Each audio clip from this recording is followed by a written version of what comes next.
Hello दोस्तों, कैसे हो आप सारे के सारे। आई होप सारे बच्चे जो है वो शानदार हैं, जबरदस्त हैं, जिंदाबाद हैं।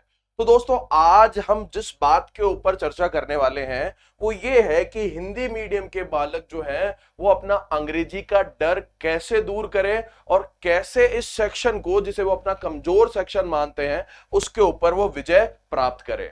तो दोस्तों, आज के सेक्शन में मैं आप लोगों के लिए कुछ टिप्स लेकर आया हूं, कुछ ट्रिक्स लेकर के आया हूं, कुछ टेक्निक्स लेकर के आया हूं ना।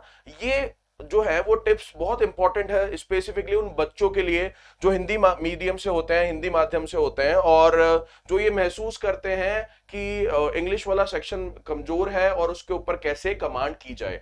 तो बच्चों, मेरा सबसे पहला मंत्र आप लोगों के सामने है कि आपको समझना पड़ेगा कि इंग्लिश लैंग्वेज में आता क्या है।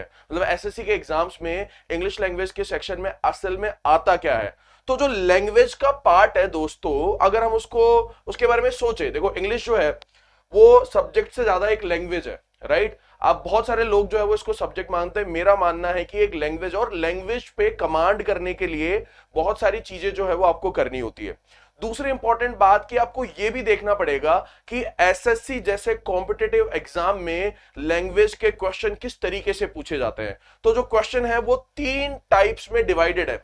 लैंग्वेज का ग्रामर वाला पार्ट हो गया, लैंग्वेज का, इंग्लिश लैंग्वेज का वोकैबुलरी वाला पार्ट हो गया, और एग्जामिनर आपके ये भी चेक करेगा कि लैंग्वेज को पढ़कर समझने की आपकी एबिलिटी कैसी है। वो आपकी रीडिंग एबिलिटी को भी चेक करता है, रीडिंग स्किल्स को भी चेक करता है, और इसी के आधार पर क्वेश्चन बनाए जाते हैं। ग्रामर से एरर डिटेक्शन, सेंटेंस इंप्रूवमेंट जैसे क्वेश्चन आते हैं। वोकैबुलरी से सिनोनिम, एंटोनिम, वन वर्ड्स और इडियम्स के क्वेश्चन आते हैं, और रीडिंग स्किल से आपके पैसेज, क्लोज टेस्ट और जंबल सेंटेंस के क्वेश्चन आते हैं। तो बच्चों, सबसे पहले इन तीनों सेक्शन पे जो आपको काम करना होता है, मेहनत करनी होती है, वो अलग अलग डायरेक्शन में करनी होती है। ग्रामर को अलग तरीके से तैयार करना होता है, वोकैबुलरी को अलग तरीके से तैयार करना होता है, और रीडिंग स्किल्स के लिए आपको अलग से एफर्ट डालने होते हैं। तो बच्चों, मेरा सजेशन क्या है?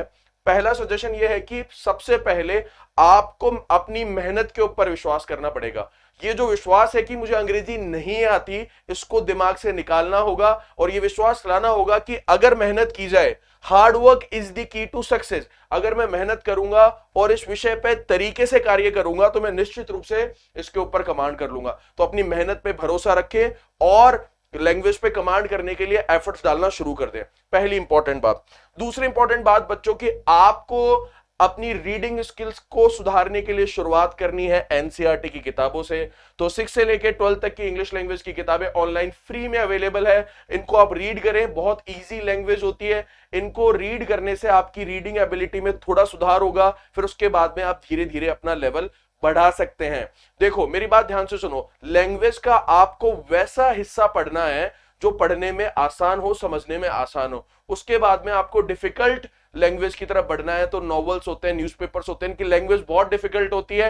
लेकिन आप एनसीईआरटी की किताबें देखोगे 6 से लेकर 12 तक की, आसान है, आपको अच्छा लगेगा, मजा आएगा, आपको कॉन्फिडेंस बनेगा। और उसमें पैसेजेस के बहुत क्वेश्चन है, तो इजी इजी कहानियां हैं, इजी इजी पैसेजेस है, पढ़ोगे आत्मविश्वास आएगा, और लैंग्वेज के ऊपर आप रीडिंग एबिलिटी के ऊपर काम करने की दिशा में अपना पहला कदम रख लोगे।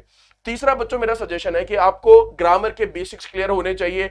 रेन एंड मार्टिन जैसी कोई बेसिक किताब पढ़ करके आप आइडेंटिफिकेशन शुरू करें पार्ट्स ऑफ स्पीच के, noun, pronoun, adjective, adverb, verb, इनको आप आइडेंटिफाई कर पाते हैं तो काफी आसान हो जाता है। ग्रामर के बेसिक्स आप लोगों को क्लियर हो जाते हैं, और आप लोगों के लिए किसी भी टॉपिक को समझना थोड़ा सा इजी हो जाता है। तो आप किसी बेसिक किताब को रेफर कर सकते हैं और उसमें से पार्ट्स ऑफ स्पीच के आइडेंटिफिकेशन को पहचानना, समझना कोशिश कर सकते हैं। इसके अलावा बच्चों, चौथा जो मेरा सजेशन है वो ये है कि आप कभी भी वोकैबुलरी को एक साथ ट्राई ना करें। वोकैबुलरी को अगर आप सोचेंगे कि मैं सिनोनिम भी कर लूं, एंटोनिम भी कर लूं, वन वर्ड भी कर लूं, इडियम भी कर लूं, तो आप ऐसा कभी नहीं कर पाएंगे। हमेशा वोकैबुलरी को वन बाय वन टारगेट करें। सबसे पहले तैयार करें कि मैं वन वर्ड तैयार करूंगा, उसके बाद में मैं इडियम्स तैयार कर लूंगा, और इन दोनों पे जब मेरा कमांड हो जाएगा बहुत अच्छा, तो उसके बाद में मैं सिनोनिम, एंटोनिम के ऊपर जाऊंगा। क्योंकि वन वर्ड और इडियम्स जो है वो लिमिटेड वोकैबुलरी के दायरे में आते हैं, और सिनोनिम, एंटोनिम का दायरा बहुत बड़ा है। कई बार बहुत मेहनत करने के बाद में भी आपकी मेहनत के रिजल्ट आपको नहीं मिलते हैं सिनोनिम, एंटोनिम में। तो ध्यान रखें, एक एक करके शुरुआत करें और पहले वन वर्ड और इडियम्स पे जाए, क्योंकि वो सर्टेनिटी वाली वोकैबुलरी है और सिनोनिम, एंटोनिम थोड़ी अनसर्टेनिटी वाली वोकैबुलरी है। ठीक है, तो आगे बढ़ते हैं आपके पांचवें पॉइंट की तरफ, जो कि है ऑलवेज रिलाई ऑन योरसेल्फ। विश्वास रखें, क्योंकि इंग्लिश लैंग्वेज का जो घड़ा है वो धीमे धीमे बढ़ता है। तो आप धीरे धीरे मेहनत कर रहे हैं तो उसके परिणाम भी धीरे धीरे जो है वो आपको नजर आएंगे।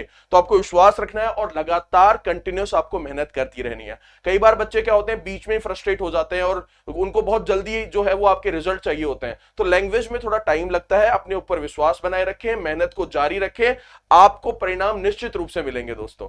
और अंत में मैं आप लोगों को यह कहना चाहूंगा कि जो प्रैक्टिस करता है वही एग्जाम को जीतता है। तो ज्यादा से ज्यादा प्रैक्टिस आपको करनी है। वोकैबुलरी के क्वेश्चन की बहुत अधिक प्रैक्टिस करनी है, मतलब वन वर्ड के क्वेश्चन, प्रीवियस ईयर के, इडियम्स के, सिनोनिम एंटोनिम्स के, जो जितनी प्रैक्टिस करेगा उसके उतने ही एग्जाम में सफल होने के चांसेस है। जो ग्रामर के मतलब एरर डिटेक्शन के क्वेश्चन, जितने भी क्वेश्चंस की प्रैक्टिस करेगा उसके सफलता के चांसेस बहुत हाई हो जाते हैं। तो जो प्रैक्टिस करेगा एग्जाम वही जीत जाएगा। तो I wish you all the very best दोस्तों। आप हिंदी मीडियम से हो और इन चीजों को अगर फॉलो करोगे तो निश्चित रूप से आपको सफलता मिलेगी। मिलते हैं आपसे नेक्स्ट सेशन में। Till then take care, all the very best, bye bye.